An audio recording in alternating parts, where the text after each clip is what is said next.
What if I told you there's a way to water your plants drop by drop, just like nature does, without spending a single penny on costly irrigation systems? Imagine soil that never dries out too quickly and roots that drink steadily, just the way they need. Today, I'll reveal a simple trick that turns an ordinary sponge into a drip irrigation system, almost for free. All you need is a clean sponge. Soak it completely in water until it's heavy and full.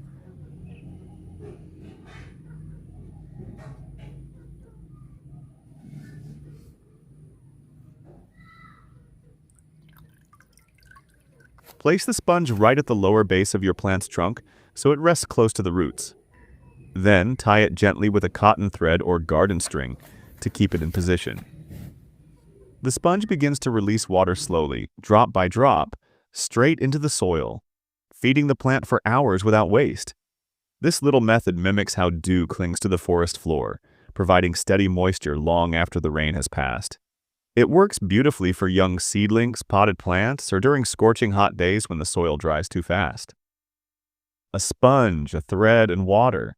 That's all it takes to create a natural, cost-free irrigation system. Try this in your garden and see how your plants thank you with greener leaves and stronger growth. Sometimes the simplest ideas bring the biggest results.